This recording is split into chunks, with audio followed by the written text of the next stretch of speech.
দর্শক স্বাগত জানাই মোহনা টেলিভিশনের রাজনীতি বিষয়ক টক শো ভিন্ন মাত্রায়। সরকার গঠনের পর প্রধানমন্ত্রী তারেক রহমান নানা সময় তার বক্তব্যে দেশ গড়তে ঐক্যের আহ্বান জানিয়েছেন, কিন্তু পাশাপাশি অনৈক্য এবং দ্বন্দ্ব রাজনৈতিক দলগুলোর মধ্যে যেন দিন দিন প্রকাশ্য হচ্ছে এবং তা শেষ পর্যন্ত এখন পর্যন্ত রক্তক্ষয়ী সংঘর্ষে রূপ নিয়েছে। এছাড়াও নানা ইস্যুতে দ্বন্দ্ব দেখাই যাচ্ছে, অনৈক্য দেখা যাচ্ছে। এসবের কারণ এবং সমাধান খোঁজবার চেষ্টা করব আজ অনুষ্ঠানের পুরোটা সময় জুড়ে। আপনাদের সঙ্গে আছি আমি রনি রেজা এবং আজ আলোচনা করবার জন্য স্টুডিওতে আছেন জাতীয় নাগরিক পার্টি এনসিপির যুগ্ম সদস্য সচিব ফরিদুল হক। স্বাগতম আপনাকে ফরিদ ভাই। আমাদের সঙ্গে আরও আছেন গণ অধিকার পরিষদের মুখপাত্র ও সিনিয়র সহসভাপতি ফারুক হাসান। স্বাগতম আপনাকে। আমি প্রথমে ফারুক ভাইকে দিয়ে শুরু করতে চাই। ফারুক ভাই, আপনার একটি ফেসবুক পোস্ট কয়েকদিনের আগের, ওটি আমি আলাদা করে রেখেছিলাম যে আপনাকে পেলে আমি জিজ্ঞেস করব। যখন রাষ্ট্রপতি চুপ্পু পদত্যাগ করলেন তখন আপনি ফেসবুক পোস্টে উল্লেখ করেছিলেন যে যখন তার অপসারণের দাবিতে আন্দোলন চলছে আপনিও নেতৃত্বে ছিলেন এবং তখন মাহফুজ এবং এনসিপির যে বর্তমান আহ্বায়ক নাহিদ ইসলাম তারা সরকারের ছিল, অন্তর্বর্তীকালীন সরকার ছিলেন তারা, এবং তারা আপনাকে 200 বারের মতো ফোন করেছেন যেন ওই আন্দোলন না চলে। আমরা আপনার পোস্টের আগ পর্যন্ত জানতাম যে শুধুমাত্র ওই সময় অপসারণের বিরোধিতা করেছে বিএনপি, ছাত্ররা বা এনসিপিতে এখন যারা আছে তারা ওই সময় প্রচণ্ডভাবে চুপ্পু সাহেবের অপসারণই চেয়েছে। কিন্তু আপনার পোস্টের পরে কিন্তু পুরো ইনফরমেশন উল্টে গেল। আপনি একটু যদি আরেকটু ব্রিফলি বলতেন ঘটনাটা কি ছিল। ধন্যবাদ আপনাকে, ধন্যবাদ মোহনা টেলিভিশনের সম্মানিত দর্শক এবং আমার সহ-আলোচক। আসলে দেখেন, শাহাবুদ্দিন চপ্পু সাহেব গণ-অভ্যুত্থানের পরে চেয়ারে থাকবেন এটা আমাদের জন্য একবারে অনাকাঙ্ক্ষিত, অপ্রত্যাশিত, কোনোভাবে এটা গ্রহণযোগ্য নয়। শেখ হাসিনা এবং শাহাবুদ্দিন চপ্পু একই দোষে দুষ্ট, একই অপরাধে অপরাধী। একজন দেশ থেকে পালিয়ে গেলেন, আরেকজন বাংলাদেশের সর্বোচ্চ চেয়ারে বসে থাকলেন, এটা তো কোনোভাবেই গ্রহণযোগ্য না বা মানার মতোও নয়। এই জন্য আমরা 5ই আগস্টের পরে বলে আসছি ধারাবাহিকভাবে যে এই রাষ্ট্রপতি তো আমাদের নয়, উনি আওয়ামী লীগের রাষ্ট্রপতি, শেখ হাসিনা কর্তৃক মনোনীত, উনি বাংলাদেশের রাষ্ট্রপ্রধান নন, সুতরাং উনি এই চেয়ারে থাকতে পারেন না। তো যাই হোক, ওই সময় বিএনপির জায়গা থেকে বিরোধিতা করেছেন, তারা সাংবিধানিক শূন্যতা সহ নানা রকম তাদের ঝুঁকির চিন্তা করে তারা ওই সময় শেষ করি। হ্যাঁ, তারপরে আমরা কিন্তু ওই সময় চিন্তা করলাম যে আন্দোলন করতে হবে, আন্দোলন ছাড়া এই ইস্যুটার সমাধান হবে না। যেহেতু তখন তো এনসিপি হয় নাই, তখন ছিল বৈষম্য বিরোধী ছাত্র আন্দোলন। আপনারাও তখনও বিএনপির মানে যাই নাই না, তখন তো নির্বাচন হয় না, আমরা আমাদের চলে যাওয়া হয়নি, তখন কেউ কোনো জোট টোটের আলোচনাই হয় নাই, যেহেতু নির্বাচন অনেক পরে। আমরা আন্দোলন করছি আমাদের মতো, আমরা আন্দোলন গতি বাড়ালাম এবং এক পর্যায়ে ব্যাপক আন্দোলন, এবং সেই আন্দোলন গড়িয়ে এলো বঙ্গভবন পর্যন্ত। বঙ্গভবনের সামনে আমরা দিনব্যাপী সেখানে অবস্থান কর্মসূচি পালন করছি এবং সেই অবস্থান কর্মসূচি রাত 8টা 9টা 10টা পর্যন্ত চলেছে। তো রাতের যখন আমরা সেটা মানে ব্যাপক মানুষজন সমাগম, সেটা সম্ভবত 7টা 8টার দিকে, এবং পরিস্থিতিও খুব একটা ভালো না, চতুর্দিকে র্যাব, পুলিশ, সেনাবাহিনী মোতায়েন করা হলো। এবং আমাকে ওই সময় অসংখ্যবার, শতাধিকবার নাহিদ এবং মাহফুজ আলম, তারা তখন অ্যাডভাইজার, আমাকে কল দিয়ে পরিষ্কারভাবে বলছেন যে আপনি ভাই সেখান থেকে মানুষজনকে সরাই নেন, আন্দোলনটা বন্ধ করেন। আচ্ছা, তাই বললাম এটা তো আপনাদেরও দাবি, তো এটা তো আসলে আপনাদের উচিত আমাদের আন্দোলন বন্ধ করতে না বলে বরঞ্চ প্রধান উপদেষ্টার কাছে গিয়ে এ বিষয়ে পরিষ্কারভাবে সিদ্ধান্ত নেওয়া, যে যেহেতু আপনারাও চান, আমরাও চাই, জনগণও চাই। হ্যাঁ, মানলাম বিএনপি বিরোধিতা করছে, বাকি তো আর কেউ বিরোধিতা করছে না, সবাই তো আমরা চাই, সবাই শাহাবুদ্দিন সাহেবের অপসারণের পক্ষে, আমরা সাধারণ জনগণও সেটিই জানতাম। তাহলে এটা তো একবারে এক প্রকারের মানে সহজ সমাধানের দিকেই যাওয়া সম্ভব। তারা তখন পরিষ্কারভাবে বলছে যে না, এই ইস্যুটা নিয়ে এখন কথা বলা যাবে না, এটা এখন হাত দিতে গেলে ঝামেলা আছে, এটা এখন করতে গেলে বিপদ আছে ইত্যাদি, সুতরাং আপনারা সরেন। তো আমরাও যখন অনর, তখন তারা এক পর্যায়ে আমাদেরকে মানে একবারে হুমকি দিচ্ছেন আর কি, যে আপনারা যদি এখান থেকে না শোনেন তাহলে কিন্তু আমরা বল প্রয়োগ করতে বাধ্য হব। আচ্ছা, মানে মানে এটা বলার পরে মোটামুটি 10-15 মিনিট পরেই দেখলাম আমাদের উপরে টিয়ার সেল, সাউন্ড গ্রেনেড, ওখানে ব্যাপক একটা হট্টগোল আপনারা দেখেছেন মিডিয়াতে, ভিডিও লাইভ। লাস্ট কথা কার সঙ্গে হবার পরে হচ্ছে এটা? লাস্ট কথা ছিল আসিফের সাথে আমার, সরি নাহিদের সাথে, নাহিদের সাথে। মাহফুজ নাহিদ অনবরত তাদের সাথে কথা হয়েছে, লাস্ট কথা হয়েছে নাহিদের সাথে, তখন তিনি অ্যাডভাইজার ছিলেন। তার সঙ্গে কথা হবার পরেই হচ্ছে আপনাদের উপর 10-15 মিনিট পরে, হ্যাঁ এটা হয়েছে। তো এটা হচ্ছে মানে রিয়েল ঘটনা।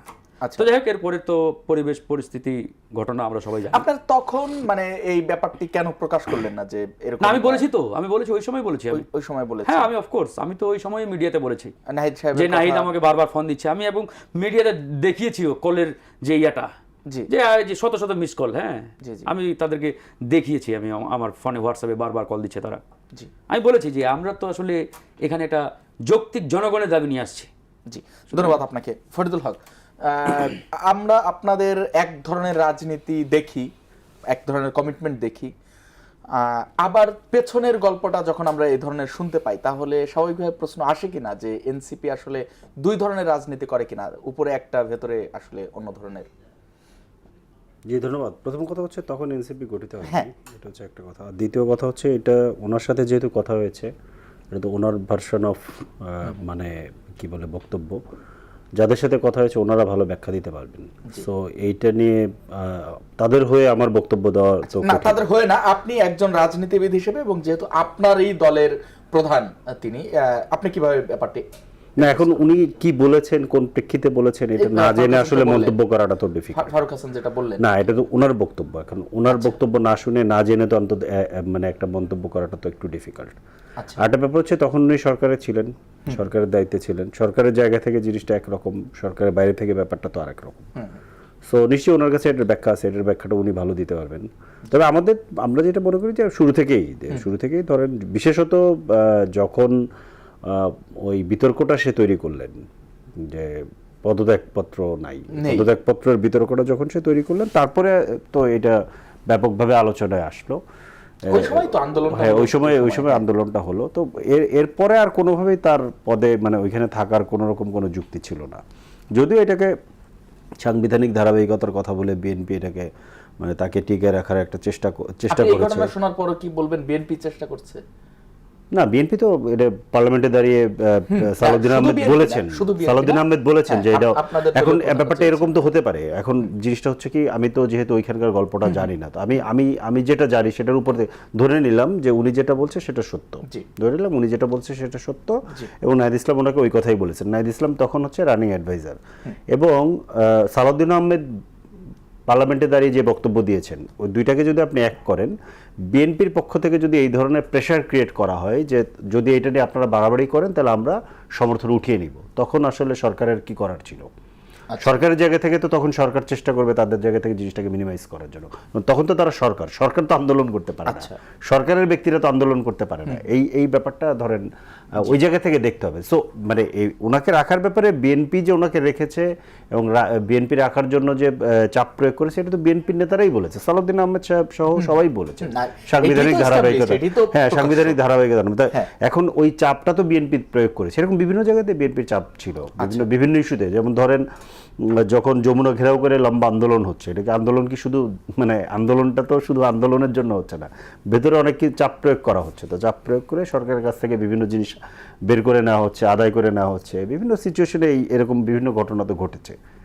মানে ওই সময়টাতে যেহেতু অন্তর্বর্তীকালীন সরকার কোনো পলিটিক্যাল গভর্নমেন্ট না এবং তাদের পেছনে কোনো পলিটিক্যাল শক্তি, সংগঠিত পলিটিক্যাল শক্তি ছিল না, সেক্ষেত্রে এই ধরনের ইস্যুতে বাংলাদেশের মতো এই ধরনের রাষ্ট্রে যেটা হয় যে তাকে চাপ প্রয়োগ করে ধরেন যে যার মতো যার সামর্থ্য অনুযায়ী আদায় করে নিয়েছে, এটাই হয়েছে। তো সেই জায়গা থেকে ধরেন আমি ওনার বক্তব্য যদি সঠিকও ধরি, তাহলে তো মানে চাপটা তো বিএনপির দিক থেকে এসছে।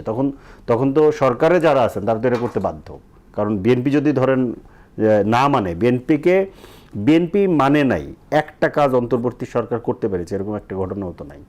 আচ্ছা, মানে ধরেন জুলাই ঘোষণাপত্র দিয়ে ফেলবে, আমরা দিয়ে ফেলবো এরকম একটা পরিস্থিতি না, ওই পরিস্থিতি তো বিএনপি এটাকে ধরেন করছে।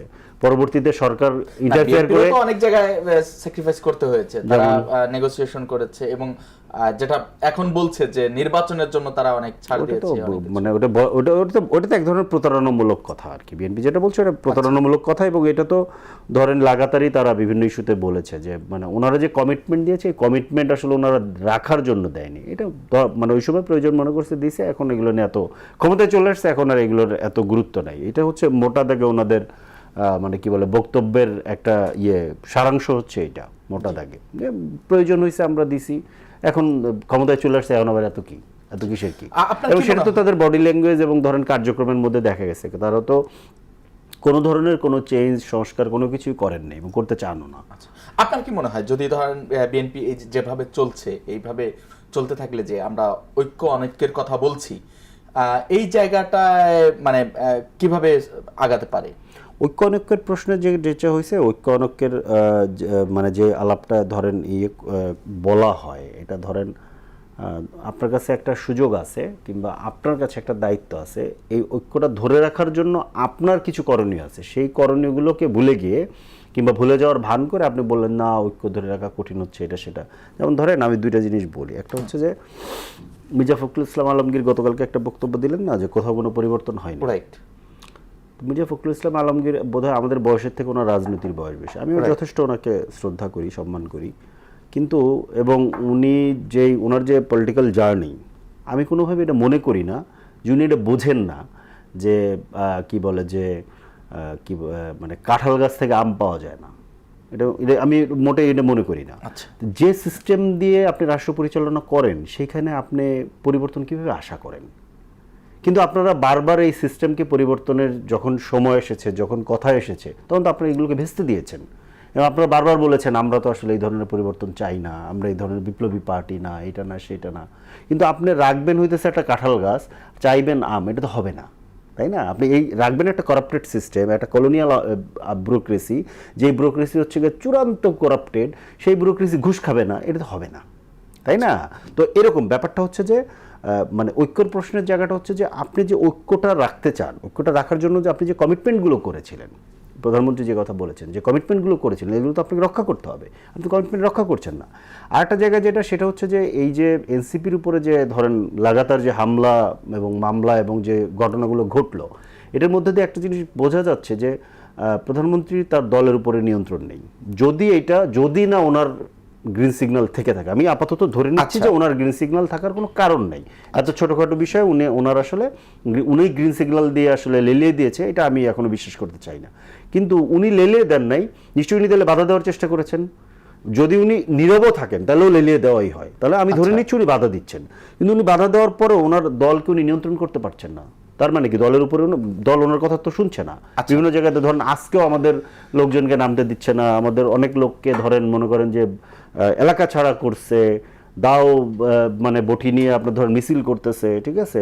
এই যে সারা বাংলাদেশে এটা ঘটতেছে, মানে ভিডিও ফুটেজ চেইন রিঅ্যাকশন এটা। এবং এইটা যদি হয় এবং ওনার দলের চিহ্নিত পদধারী লোকেরা এই ধরনের সন্ত্রাসী কার্যক্রম করতেছে, উনি কোনো পুলিশি অ্যাকশনও নিতে পারছেন না কিংবা নিচ্ছেন না, তার মানে হচ্ছে যে দলের উপরে ওনার নিয়ন্ত্রণ নেই। তার দলের উপরে যদি ওনার নিয়ন্ত্রণ না থাকে এবং এই কমিটমেন্টগুলো যেটা উনি করেছিলেন নির্বাচনের আগে, সেগুলো যদি উনি রক্ষা করতে না পারেন, তাহলে ঐক্য রাখা তো আসলে কঠিন হবে। জি, ধন্যবাদ আপনাকে। ফারুক হাসান, ফরিদুল হক যেটা বলছিলেন যে প্রধানমন্ত্রী হয়তো চাচ্ছেন বা নিয়ন্ত্রণ নেই, একজন প্রধানমন্ত্রী যদি নিজের দলের নেতাকর্মীদের প্রতি নিয়ন্ত্রণ না থাকে, এটি আপনি সরাসরি বিএনপির না হলেও আপনারা জোটভুক্ত রয়েছেন, সরকারের অংশ, আপনারা সরকারে আপনার দলের দুজন টপ লিডার রয়েছেন, আপনি কিভাবে অ্যাড্রেস করবেন? তাহলে রাষ্ট্র কিভাবে পরিচালনা হবে? ধন্যবাদ আপনাকে। সরকার এবং দল দুটো ডিফারেন্ট সত্তা, আলাদা সত্তা, এবং আমরা বরাবরই বলে আসছি সরকার এবং দল যখন একাকার হয়ে যায় তখনই কিন্তু মুসিবত বাধে। বিগত 54 বছরের যে রাজনৈতিক সিস্টেম সিলসিলা আমাদের, এই 54 বছরে যে রাজনৈতিক দলগুলো ক্ষমতায় আসছে বিগত সময়ে, এরা কিন্তু দল সরকার একাকার করে ফেলেছে। এই জন্যই কিন্তু এই যে এত বিপত্তি, হাঙ্গামা দাঙ্গামা, লড়াই সংগ্রাম। তো বর্তমানে আসলে আমাদের এটা প্রত্যাশা ছিল যে দল এবং সরকার যাতে আলাদা থাকে, দল আলাদা থাকবে, সরকারকে আলাদা করতে হবে পরিষ্কারভাবে, দুটি আলাদা সত্তা দুই লাইনে চলবে। তো এই জায়গাতে সরকার ইতিমধ্যে দায়িত্ব নিয়েছেন, দায়িত্ব নিয়ে 5 মাসে অগ্রগতি অবনতি কতটুকু তা তো জনগণ বিচার বিশ্লেষণ করছে। তবে আমি এই ঘটনার পরিপ্রেক্ষিতে আসলে আমার যেটা অবজারভেশন বা বিশ্লেষণ যেটাই বলেন না কেন, বিশেষ করে যে ছেলেটার চোখ নষ্ট হয়ে গেল আলিফ, হ্যাঁ, এটাতে আমরা প্রচণ্ড রকমের মর্মাহত, ব্যথিত। গণঅভ্যুত্থানের পরে রাজনৈতিক প্রতিহিংসার কারণে একটা টকবগে যুবককে মানে এরকম রক্ত ঝরাতে হবে, তার চোখ নষ্ট হয়ে যাবে, এটা কোনোভাবেই প্রত্যাশিত নয়, কোনোভাবেই কাম্য না, মানে আমাদের চিন্তারও বাইরে। তো এখানে যে এই কাজটি করেছে তাকে অবশ্যই আইনের আওতায় আনতে হবে এবং বিচারের মুখোমুখি করতে হবে, পরিষ্কার। নাম্বার 2, এই যে আমরা একটা পরিবর্তনের স্বপ্ন নিয়ে রাজনীতির মাঠে আসছি, নতুনত্বের কথা বলছি, নতুন বন্দোবস্তের কথা বলছি জনগণের সামনে, যে আমরা বিগত সময়ের যে মানে পুরাতন যে জঞ্জালের রাজনীতি, এই যে পুরাতন যে গতানুগতিক রাজনীতি, এটা আর আমরা দেখতে চাই না। আমরা জনগণকে নতুন রাজনৈতিক একটা ধারা উপহার দিতে চাই, এটা কিন্তু আমাদের কমিটমেন্ট। বিশেষ করে যারা গণ অভ্যুত্থানের ধরেন যে সম্মুখ সারির যোদ্ধা এবং তাদের গঠিত যে রাজনৈতিক দল এনসিপি, এই দাবিটা কিন্তু তাদের আরও বেশি জোরদার, তারা আরও বেশি কিন্তু এটাকে ফোকাস করে যে আমরা একটা নতুন রাজনৈতিক ধারা সৃষ্টি করব। এখন নতুন রাজনৈতিক ধারা সৃষ্টির কথা বলে আপনি যখন রাজনীতির মাঠে এসে বিদ্বেষ ছড়াবেন, গালিগালাজ করবেন, কিংবা ধরেন যে নানা রকমের কটূক্তিমূলক কথা বলবেন, এগুলো তো আসলে মানে কোনোভাবে কাম্য না। বিশেষ করে ওনাদের দলের নাসিরউদ্দিন পাটোয়ারি, আমাদের খুব স্নেহের, আমাদের ছোট ভাই, খুব কাছের, একসাথে আমরা ঢাকা বিশ্ববিদ্যালয়ে আন্দোলন সংগ্রামও করেছি। অনেকেই বলে যে তাকে আমরা আগে দেখি নাই, এটাও সত্য নয়, দেখা গেছে সে আন্দোলন সংগ্রামে ছিল। এই যে তার লাগামহীন কথা, লাগামহীন বক্তব্য, শব্দচয়ন, বাক্যচয়ন, এগুলো তো আসলে এই ঘটনাগুলোকে উস্কে দেয়। যেমন আমি 4-5 মাস আগে এনসিপিকে বলেছিলাম ওই ঐক্যমত্য কমিশনের বৈঠকগুলোতে, 6-7 মাস আগে, যে চীনের দুঃখ যেমন হুয়াংহো নদী, একসময় নাসিরউদ্দিন পাটোয়ারিও হবে, মানে এনসিপির দুঃখ হবে নাসিরউদ্দিন পাটোয়ারি, এবং তাকে কন্ট্রোল করার কথা বলেছিলাম আমি, যে তাকে কিছুটা কন্ট্রোলে রাখার জন্য।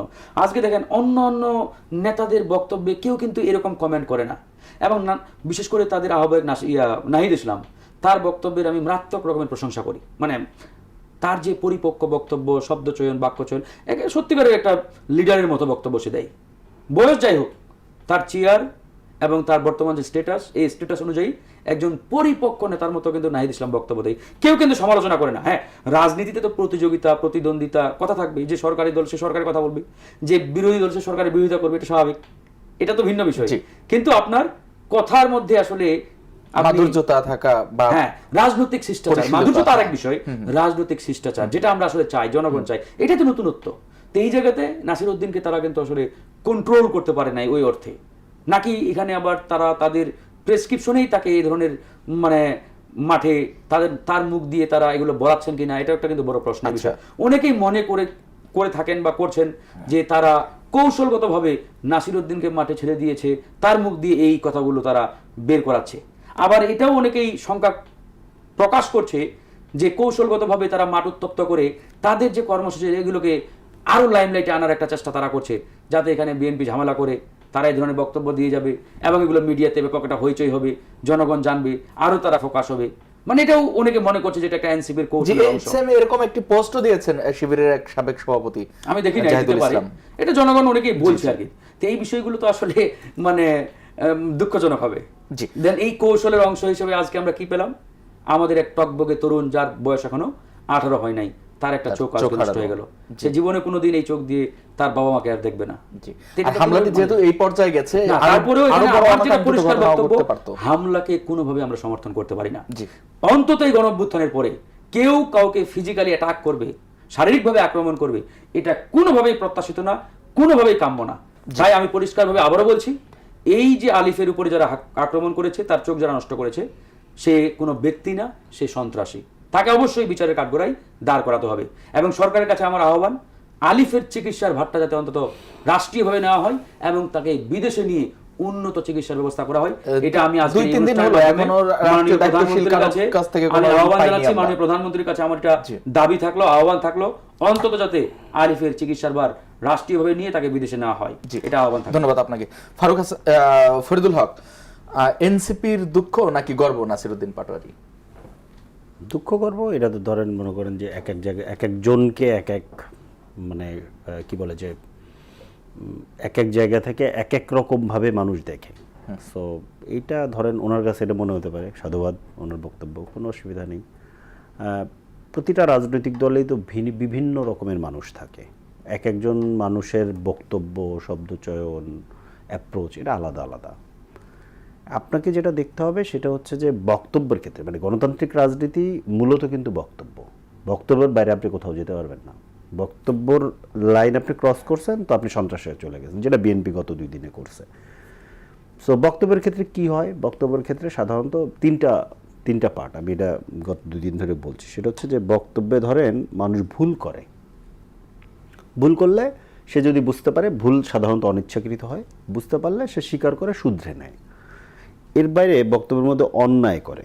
অন্যায়টা কীরকম, যে ধরেন মানে সামাজিকভাবে, কালচারালি, ধর্মীয়ভাবে আমরা যে সমস্ত কথা বলতে পারি না সেই ধরনের কথা যদি কেউ বলে সে নিন্দিত হয়, সমাজ তাকে নিন্দা করে, মানুষ তাকে নিন্দা করে।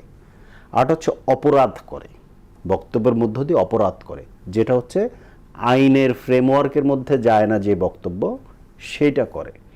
সেটা করলে তখন আইন আছে, আপনি লিগ্যাল অ্যাকশন নেবেন, খুব সিম্পল। খেয়াল করেন এই তিনটার কোনোটার মধ্যেই কিন্তু আপনার অ্যাটাক নাই। অ্যাটাক আপনি কোনো কিছুর মধ্যে করতে পারবেন না গণতান্ত্রিক সমাজে। আপনি ধরেন কথার কথা, আমি একটা অপরাধমূলক বক্তব্যই দিয়েছি, কিন্তু এই অপরাধমূলক বক্তব্যকে যখন আপনি এই মানে আইনি পথে ট্যাকেল না করে যখন আপনি আমার উপরে হামলা করবেন, তখন একটা নির্দিষ্ট সময়ের জন্য, কিংবা ধরেন বলা চলে যে আমি যে অপরাধ করছি সেই অপরাধটা আসলে ঢাকা পড়ে যাবে। তখন যে হামলাটা করলো আমার উপরে সে আসলে তখন আমার থেকে বড় অপরাধী হয়ে যাবে, সব মানে সিস্টেমটা। এবং বিশেষত হচ্ছে সরকারে যারা থাকেন, সরকারি দল যারা, তাদের এই ব্যাপারে ধরেন মনে করেন যে খুব সহনশীল হতে হবে। এটা গণতান্ত্রিক সমাজে বাস্তবতা। কেন আমি আপনাদের বলি, ধরেন সরকারে যারা আছেন, সে ধরেন নাসিরউদ্দিন পাটোয়ারি জি.কে. গাউসকে নিয়ে বক্তব্য দিয়েছে। জি.কে. গাউস তো পাবলিকের রিপ্রেজেন্টেটিভ না, ওনারা বললেন না পাবলিক রিপ্রেজেন্টেটিভ হওয়ার সাথে সাথে তো আপনি প্রচুর পাবলিক রিপ্রেজেন্টেটিভ হিসেবে প্রচুর সুবিধাও পাচ্ছেন। এসি গাড়িতে চড়তেছেন, এসি বাংলোতে থাকতেছেন, এসি ইয়েতে অফিস করতেছেন, পার্লামেন্টে গিয়ে আপনাদের পেছনে মিনিটে ধরেন 2,74,000 টাকা খরচ হচ্ছে। তাহলে এটা তো সব পাবলিকের পয়সা। তা পাবলিকের পয়সা এত সুযোগ সুবিধা নেবেন, একটু কথা শুনবেন না? কথা শুনতে হবে, তাই না? এখন কথা হচ্ছে যে কথাগুলো, অভিযোগ যেগুলো দেওয়া হচ্ছে সেগুলো যদি মিথ্যা হয়, আপনি কোর্টে যান, মামলা করেন, কোনো অসুবিধা নেই তো। কিন্তু আপনি যখনই সন্ত্রাসী লেলিয়ে দিবেন, তখন যে কথাগুলো আসলে আপনাকে বলা হয়েছে এটার সত্যতা আপনি নিজেই প্রমাণ করবেন। ধরেন এই যে মানে শুরুটা, আমার একদম শুরুর দিকটা মনে আছে, শুরুটা হয়েছিল কক্সবাজারে গত বছর জুলাই পদযাত্রার মধ্য দিয়ে, যখন সালাউদ্দিন আহমেদকে গডফাদার বলা হয়েছিল। তো সালাউদ্দিন আহমেদকে গডফাদার বলা হলে তো ধরেন সালাউদ্দিন আহমেদের যে মানে ব্যক্তিত্ব, ওনার যে পোশাক আশাক এবং মানে বিএনপিতে ওনার যে অবস্থান, প্রায় তো ওনাকে ডিফেক্টো প্রধানমন্ত্রী মনে হয় না, মানে কি উপপ্রধানমন্ত্রী ডিফেক্টো।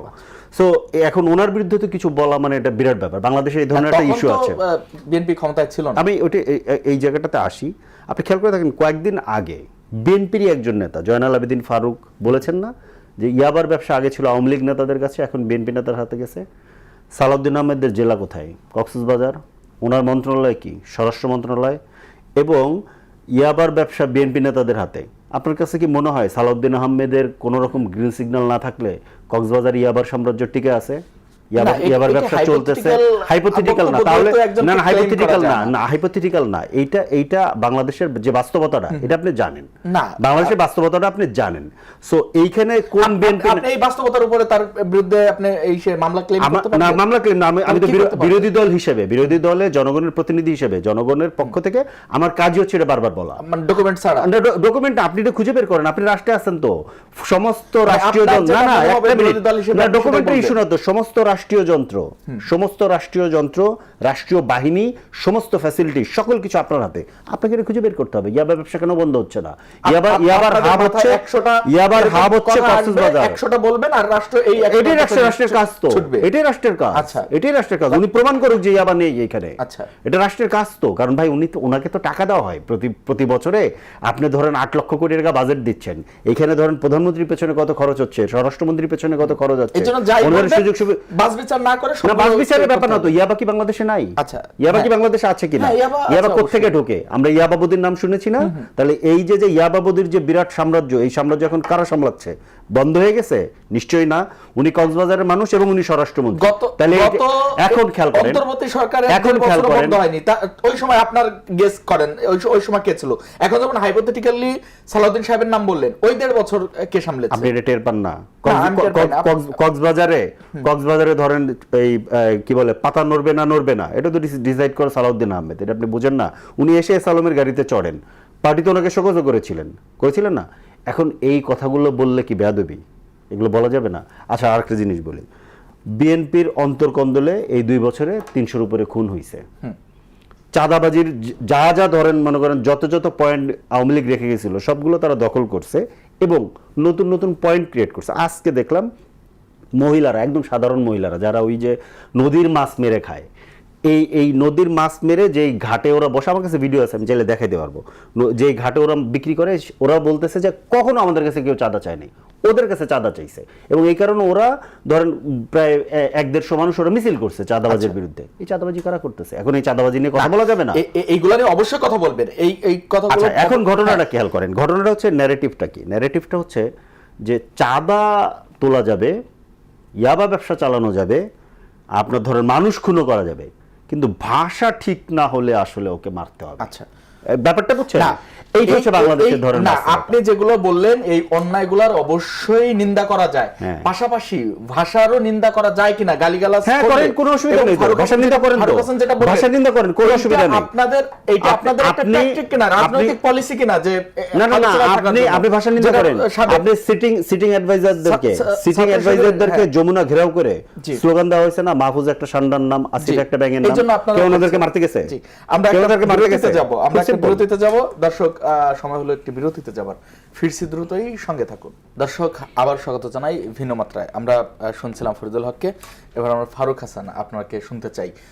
ফরিদুল হক বললেন যে এই যে অপরাধগুলো সংগঠিত হচ্ছে তার তুলনায় আমরা ভাষার দিকে বেশি মনোযোগী হয়ে পড়ছি, এবং ভাষার প্রতিবাদে আমরা হামলা যে দেখছি এটি কতটা, আপনিও নিন্দা করেছেন হামলার, কিন্তু এই যে অপরাধগুলো হচ্ছে সেগুলোকে সমালোচনা আপনারা করছেন কিনা? ধন্যবাদ আপনাকে। আমি আগেই বলেছি, ধরেন যে হামলা বা ফিজিক্যাল অ্যাসাল্ট বলেন বা শারীরিক আক্রমণ কোনোটাই কোনোভাবে কাম্য না। বিশেষ করে এই গণঅভ্যুত্থানের পরে নতুন রাজনীতিতে এই সকল কর্মকাণ্ড তো কোনোভাবেই সাপোর্ট দেওয়ার মতো না, অ্যাকসেপ্ট করার মতো না। এখন কথা হচ্ছে, আপনি ধরেন যে নতুন বন্দোবস্তের কথা বলে, নতুন রাজনীতির কথা বলে যখন আপনি এই ধরনের প্র্যাকটিস অব্যাহত রাখবেন, তখন এই জিনিসগুলোকে এক প্রকারের উস্কে দেয়। ধরেন আজকে তার এই বক্তব্য ব্যতি রেখে যদি এনসিপির উপরে বা অন্য কোনো দলের উপরে হামলা হয়, আক্রমণ করে, আমরা অফকোর্স এটা নিয়ে ব্যাপক শুধু নিন্দা না, এটা নিয়ে আমরা প্রতিবাদের সর্বোচ্চ লেভেলের যে প্রতিবাদ এগুলি করবো, আমরা এখনো করছি শারীরিক আক্রমণের বিরুদ্ধে। কিন্তু তার পিছনের যে ধরেন যে ফিচার, ব্যাকগ্রাউন্ড যে হিস্ট্রিটা, এটা নিয়েও তো আমাদের আলোচনা করতে হয়। এই জন্য আমরা বলেছি যে নাসিরউদ্দিন পাটোয়ারির যে কথা, তার যে বাক্যচয়ন, শব্দচয়ন, এগুলো কিন্তু সর্বমহলে আলোচনা হয়। শুধু যে আমরা বলছি বিষয়টা এমন না, অনেকেই এটা নিয়ে নেতিবাচক সমালোচনা করে যে তার উচিত না। বাট বাকি অন্য কোনো নেতার বিষয়তে কেউ বলে না যে নাহিদ ইসলাম কিংবা আখতার হুসাইনের বক্তব্য নিয়ে কেউ সমালোচনাও করে নাই, কিংবা বলেও নাই যে তাদের বক্তব্য লাগামহীন, লাগাম ছাড়া ইত্যাদি বলে না। তো সেই জায়গা থেকে তাদেরও এটা উপলব্ধি করা দরকার যে আমাদের অন্য কোনো নেতাকে নিয়ে কোনো সমালোচনা নেই, সমালোচনা মানে ওই অর্থে বলছি আমি, বা এই ধরনের বক্তব্য নেই, তাহলে একজনকে নিয়েই তো হচ্ছে, তাহলে তাকে একটু কন্ট্রোলে রাখাটা তাদের দায়িত্ব বা দরকার। তারা যদি এই ফিলটা না করে, বরঞ্চ তাকে তারা যদি জাস্টিফাই করার ধরেন যে একটা প্রবণতা নিজেদের মধ্যে তৈরি করে, তাহলে বুঝতে হবে, আমি যেটা আগেই বললাম, যে তাদের কৌশলগতভাবে তারা এই অবস্থান আসলে নিয়েছে যে তাকে ফিল্ডে রেখে তার মুখ দিয়ে এই ধরনের বক্তব্য তারা বের করাচ্ছে, এবং এটা নিয়ে একটা উত্তপ্ত পরিস্থিতি হচ্ছে, হামলাকাণ্ডেরও ঘটনা ঘটছে, এবং এটা নিয়ে তারা একটা রাজনীতির মাঠে লাইমলাইটে থাকতে পারছে। এক প্রকারের বেনিফিট তাদের পকেটে ঢুকছে। এই জিনিসটা কিন্তু অনেক মহলে আলোচনা হচ্ছে। আপনারা দুটি রাজনৈতিক দলই ছাত্রদের থেকেই উঠে আসা আন্দোলনের মধ্য থেকে, প্রথমে গণ অধিকার পরিষদ এবং পরবর্তীতে এনসিপি, এবং এই নির্বাচনের আগে দুটি দলের একত্রিত হবারও একটি আলোচনা ছিল, কিন্তু তারপর আমরা নানা জায়গায় অনৈক্য দেখছি। যেমন আজকের একটি আলোচিত সংবাদ হচ্ছে, আপনাদের যে সাধারণ সম্পাদক ছিলেন রাশেদ খান এখন বিএনপিতে যোগ দিয়েছেন নির্বাচনের আগে, নির্বাচনের স্বার্থে। সেই রাশেদ খান বলেছেন যে নাসিরউদ্দিন পাটোয়ারির সঙ্গে তার একটি কথোপকথন হয়েছে এবং নাসিরউদ্দিন পাটোয়ারি গোপন কথা সব ফাঁস করে দিতে চেয়েছে। রাশেদও এরকম বলেছে। আসলে কি গোপন আপনাদের মধ্যে আছে যা ফাঁস করলে জনগণ মানে ব্যথিত হবে, বা এই অনৈক্যের কারণ কি যে এই ধরনের? না, এখন তো রাশেদ খান এখন গণ অধিকার পরিষদের কোনো নেতা না, বা গণ অধিকারী নেই, সে এখন বিএনপির নেতা কার্যত পক্ষে। আচ্ছা, সুতরাং তার সাথে নাসিরউদ্দিন পাটোয়ারির কি কথা হয়েছে আমি তো জানি না, এটা মিডিয়াতে আমরাও দেখলাম যে ফাঁস করার নাকি হুমকি দিয়েছে। এখন নাসিরউদ্দিন পাটোয়ারি আর রাশেদের মধ্যে কোনো বন্ধুত্বপূর্ণ সম্পর্ক আছে কিনা এটা আমি জানি না। আচ্ছা, যদি বন্ধুত্বপূর্ণ সম্পর্ক থাকে তাহলে বন্ধুত্বের খাতিরে হয়তো প্রকাশ করবে না। জি। আর যদি বন্ধুত্বপূর্ণ সম্পর্ক না থাকে আর ওই কথোপকথন বা ওই ধরেন যে রেকর্ড বা ডকুমেন্ট বা তথ্য ফাঁস করলে দেশ ও জাতির যদি কল্যাণ হয়, তাহলে নাসিরউদ্দিন পাটোয়ারিরা যেহেতু কল্যাণের রাজনীতি করে, জনগণের রাজনীতি করে, তাহলে সে ফাঁস করে দেবে। মানে এমন তো না যে তাদের মধ্যে খুব বন্ধুত্বপূর্ণ সম্পর্ক আছে বা এরকম দ্বিপাক্ষিক স্বার্থ সংশ্লিষ্ট কোনো বিষয় আছে যে তারা এটা প্রকাশ করবে না এই অর্থে। তো বিষয়টা এমন না, নাকি এমন আছে যে রাশেদের কাছেও ওই নাসিরউদ্দিন পাটোয়ারির গোপন কোনো ডকুমেন্ট কিংবা তথ্য আছে, এই জন্য হয়তো বা এরকম কোনো অলিখিত বা মৌখিক চুক্তি হতে পারে যে তুমি আমারটা বলবো না, আমি তোমারটা বলবো না, এটা গোপন রাখবো। বিষয়টা এমন নাকি? আর যদি এমন না হয়ে থাকে তাহলে তো নাসিরউদ্দিন পাটোয়ারির উচিত সেই তথ্যগুলো জনগণের সামনে হাজির করা যে এই তথ্য, ঠিক না? যেহেতু রাশেদ ইতিমধ্যে বলেছে। আপনি আগের আলোচনায় বলছিলেন এনসিপি কে ইন্ডিকেট করেই যে নতুন বন্দোবস্তের কথা বলে যা যা করছে বা আলোচনা করছিলেন। আপনারাও তো নতুন বন্দোবস্তের কথা, নতুন রাজনীতির কথা নানা সময় শুনিয়েছেন, এরপরও দেখলাম পুরনো একটি দলের উপরই সওয়ার হতে হলো। মানে এইভাবে কি নতুন বন্দোবস্তে কতটুকু আগানো সম্ভব? না, এটা আপনাদের জায়গা থেকে এটা একবার পরিষ্কার করছি, আমরা বিএনপি নই। বিএনপির সাথে আমাদের এই নির্বাচনে একটা সমঝোতা হয়েছে। আপনারা বিএনপি নন, আপনার সেক্রেটারি ভেঙে পদত্যাগ করে বিএনপিতে ঢুকে যাচ্ছে, আর সেটা বিএনপি হলেন না। আমি ক্লিয়ার করি ব্রাদার, রাজনীতির মাঠে কেউ কাউকে জোর করে কোথাও বেঁধে রাখতে পারবে না। আচ্ছা, রাখার সুযোগ নেই। আমি যদি আজকে অন্য একটা দলে যোগ দেই, আমাকে কি গণ অধিকার বাইন্ধে রাখতে পারবে যে না এটাই করতে হবে? তিনি আজকে অন্য দলে যুক্ত হতে পারেন, তিনি তো এটা গণ অধিকার পরিষদের সিদ্ধান্ত ছিল নাকি রাশেদের ব্যক্তিগত সিদ্ধান্ত? না, এটা তার ব্যক্তিগত জায়গা থেকে গেছে, ব্যক্তিগত জায়গা দলে যোগ দেওয়া এটা তো অবশ্যই। কিন্তু আমরা তো জানি যে গণ অধিকার পরিষদের সঙ্গে বিএনপির যে অ্যালায়েন্স হয়েছে, এই অ্যালায়েন্সের অংশ হিসেবে গণ অধিকার পরিষদের মানে দুইজন নেতা সংসদ নির্বাচন করবেন, মনোনয়ন নেবেন, এই নেগোসিয়েশনের অংশ হিসেবে ক্লিয়ার করি। বিএনপিতে গেছে। বিএনপির সাথে আমাদের একটা সমঝোতা হয়েছে নির্বাচন কেন্দ্রিক। সেই সমঝোতাটা কিভাবে বলেন? যে বিএনপি আমাদের প্রার্থী যেখানে ছিল সেখানে বিএনপি প্রার্থী দেয় নাই। যেমন আমাদের সভাপতি নুরুল হক নূর, সে নির্বাচন করে, সে কিন্তু ধানের শীষে বিএনপির প্রার্থী হয়ে নির্বাচন করে নাই, সে ছিল গণ অধিকার পরিষদের প্রার্থী। এবং আমাদের যে নির্বাচনী সিম্বল বা আমাদের যে প্রতীক, সে কিন্তু আমাদের প্রতীকে নির্বাচন করেছে। দ্যাট মিনস আপনি নুরুল হক নূরকে বলতে পারবেন না সে বিএনপির প্রার্থী, সুযোগ নাই। কিন্তু সে ট্রাক মার্কা নিয়ে নির্বাচন করেছে। আর রাশেদ খান সে বিএনপিতে যোগ দিয়ে বিএনপির হয়ে ইলেকশন করেছে। দ্যাট মিনস সে বিএনপির নেতা। দুটোর পার্থক্য আছে না, দুইটার পার্থক্য অবশ্যই আমরা বুঝি। সেটা হচ্ছে ব্যক্তি সিদ্ধান্তে অনেকেই দল পরিবর্তন করে, আর এটা ছিল আপনাদের দলীয় সিদ্ধান্ত। দলীয় ওই অর্থে আমরা বলবো না, যে দলগতভাবে সিদ্ধান্ত নিয়ে পাঠানো হয়েছে, এটা তার নির্বাচনী কৌশল। সে বলেছে যে আমি ধানের শীষ ছাড়া জিততে পারবো না ইত্যাদি। আমরা তো তাকে বেঁধে রাখতে পারবো না, আমরা বলেছি ওকে, সে যদি ওখানে গিয়ে নির্বাচিত হয়ে এমপি হতে পারে, কিন্তু আমরা তাকে বাইন্ধে রাখতে পারি না। এখন দেখেন এই যে সমঝোতার বিষয়টা, আমি আগেই বলেছি, এর আগেও বলেছি যে এই নির্বাচনে আসলে ওই অর্থে জোট কেন্দ্রিক কোনো নির্বাচন হয় নাই। যেমন আমরা আগে দেখতাম যে আওয়ামী লীগের নেতৃত্বে 14 দল, বিএনপির নেতৃত্বে 20 দলীয় জোট ইত্যাদি, এবং 2001 সালে বিএনপি ক্ষমতায় আসার পরে 4 দলীয় ঐক্যজোট সরকার হয়েছে। বাট এই নির্বাচনে কিন্তু আপনি বলতে পারবেন না যে বিএনপির নেতৃত্বে কয় দলীয় জোট সরকার, বলতে পারবেন? আর আপনি বলেন দেখি যে বিএনপির নেতৃত্বে কয় দলীয় জোট সরকার ক্ষমতায়? আপনি যে প্রশ্নটা করেছেন যে আমরাও নতুন বন্দোবস্তের কথা বলেছি, এটা সত্য। নতুন বন্দোবস্ত আমরাও চেয়েছি, এখনো চাই, ভবিষ্যতেও আমরা এটা বাস্তবায়নের চেষ্টা করব। কিন্তু গণঅভ্যুত্থানের পরে বা কোটা আন্দোলনের পরে এই নতুন বন্দোবস্ত বাস্তবায়ন করতে গিয়ে আমরা কিন্তু নানাভাবে নানা দিক দিয়ে বাধাপ্রাপ্ত হয়েছি। এবং যারা পুরাতন গতানুগতিক রাজনৈতিক দল বা বড় রাজনৈতিক দল, এরা কিন্তু কোনোভাবেই এই নতুন দলগুলোকে আসলে ওই অর্থে সমর্থনও দেয় না, সাপোর্ট দেয় না, বা তারা বড় হোক এটা মন থেকে চাইও না। আমি শেষ করি, আগের কথা বলছি। এখন ধরেন এনসিপি দেখেন একটা পুরাতন রাজনৈতিক দলের সাথে যুক্ত হয়েছে, জামাতের সাথে। জামাত নতুন বন্দোবস্তের কথা বলে না, তারা তাদের যে সিস্টেম, তাদের যে নিয়ম নীতি ওর মধ্যেই আছে। তারাও চাইলে এককভাবে কিংবা অন্য কোনো ফরম্যাটে, অন্য কোনো মানে সিস্টেমে তারা কিন্তু ইলেকশন করতে পারতো। তারাও একটা দলের সাথে অলরেডি যুক্ত হয়েছে বা একটা অ্যালায়েন্সে তারা যুক্ত হয়েছে।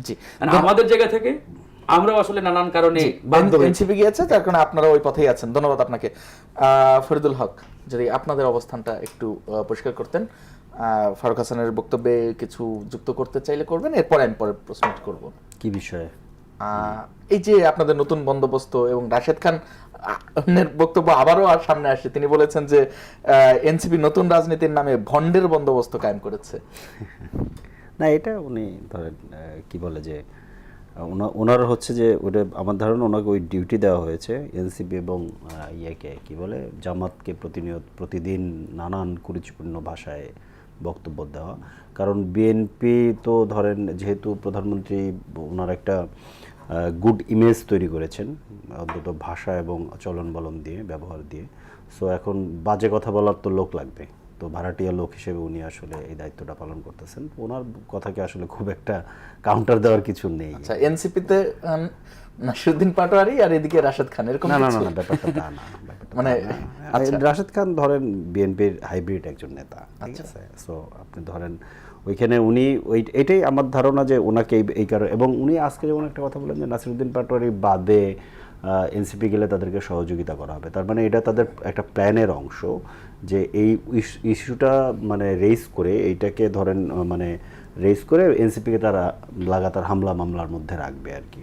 সো এটা বোঝা গেল আর কি যে এই নাসিরউদ্দিন পাটোয়ারি ছাড়া গেলে আমরা এটা মানবো। তার মানে এটা প্ল্যান যে নাসিরউদ্দিন পাটোয়ারিকে ইস্যু করে এনসিপির উপরে হামলা করবে। একটা তো ইস্যু লাগে, মানে আপনাকে যে মারার তো একটা ইস্যু লাগে, তো ইস্যুটা হচ্ছে নাসিরউদ্দিন পাটোয়ারি, এটাকে ইস্যুটাকে মেক করা হয়েছে, এইটা হলো ব্যাপার। আচ্ছা, নাহিদ ইসলাম বলেছেন যে ত্রয়োদশ জাতীয় সংসদ নির্বাচনে কারচুপি হয়েছে এবং ইঞ্জিনিয়ারিং হয়েছে, তা ঠেকানো যায়নি। আওয়ামী লীগ সরকারের উপরে সবচেয়ে বড় অভিযোগ ছিল, অনেক অভিযোগের মধ্যে সবচেয়ে বড় অভিযোগ ছিল বিতর্কিত নির্বাচন। তাহলে এই ত্রয়োদশ জাতীয় সংসদ নির্বাচনটিও কি আমরা বিতর্কিত হিসেবেই বিবেচনা করব নাকি? না, এবার তো ধরেন ফলাফলের মধ্যে ধরেন অনেক জায়গাতে, যেমন এই যে নাসিরউদ্দিন পাটোয়ারির এখানে ফলাফল গণনা বন্ধ ছিল প্রায় কয়েক ঘন্টা, এবং এখন ধরেন এগুলো বললে তো বেয়াদবি হয়ে যায়। বাংলাদেশে তো এটা মুশকিল।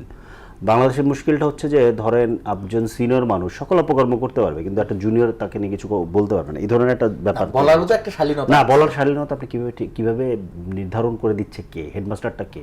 আচ্ছা, হেডমাস্টারটা নিশ্চয়ই সরকারি দল না। সোসাইটির হাতে ছেড়ে দেন না আপনি লাঠি নিয়ে যাচ্ছেন কেন? চোখ উপড়ে ফেলছেন কেন?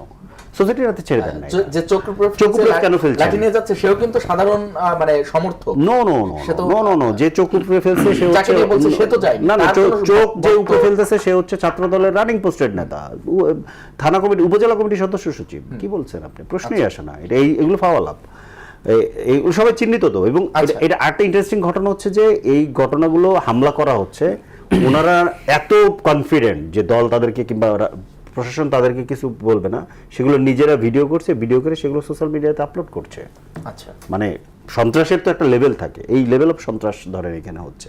তো যেমন নাসিরউদ্দিন পাটোয়ারির আসনে যখন ভোট গণনা রেজাল্ট ডিক্লেয়ার চলতেছে, একটা সময় গিয়ে আফরোজা আব্বাস দল বল নিয়ে কয়েক শত সন্ত্রাসী নিয়ে যে ভোট গণনা আটকে দিল, পুরোটা সময় সে ওখানে বসেছিল, আমাদের লোকজনকে ঢুকতেই দেয় নাই। প্রশাসন ছিল না ওখানে? প্রশাসন কিছুই করে নাই, প্রশাসন কিছুই করে নাই। অন্তর্বর্তীকালীন সরকার প্রশাসন না, নির্বাচনের সময় কোনো সরকার নাই। নির্বাচন কমিশন কাদের নির্বাচন কমিশন? খুব পরিষ্কার, মানে অন্তর্বর্তীকালীন সরকার দিয়ে গেছে। ভাই, অন্তর্বর্তীকালীন সরকার এটা 20-25 জনের মানুষ, পুরো প্রশাসন যন্ত্র কাদের হাতে? আচ্ছা, আপনি কয়টা ডিসি বদলাইছেন, কয়টা এসপি বদলাইছেন? না, আপনি একটা বলেন, কিসের এনসিপি সরকার? কয়টা ডিসিএসপি বদলাইছে বিএনপি? আপনি বোঝেন না বাংলাদেশ ব্যাংকের গভর্নর পর্যন্ত বদলাই ফেলে। গভর্নরের মতো না, আপনি আমার পয়েন্টটা মেক করতে দেন। গভর্নর এই মনসুর সাহেবের মতো এরকম ভদ্রলোককে ঘাড় ধাক্কা দিয়ে তো প্রায় বের করে দেওয়া হয়েছে না? কেন? নিজেদের লোক না। আমার কথাটা শেষ করতে দেন, আমি তো জানি নির্বাচনের পরে। কিন্তু তার মানে কি আপনি মনে করেন যে তাদের লোক না, এমন লোকদেরকে বিএনপি রাখছে কোথাও?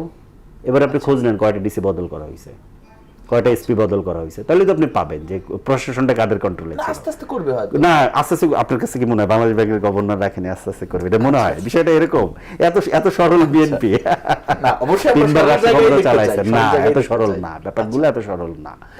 এই ঘটনাগুলো এরকম। তো প্রশাসনটা তাদের কন্ট্রোলে ছিল, কমপ্লিটলি প্রশাসন তাদের কন্ট্রোলে ছিল। এই কারণে এই নির্বাচনকে প্রশ্নবিদ্ধই রাখতে চান?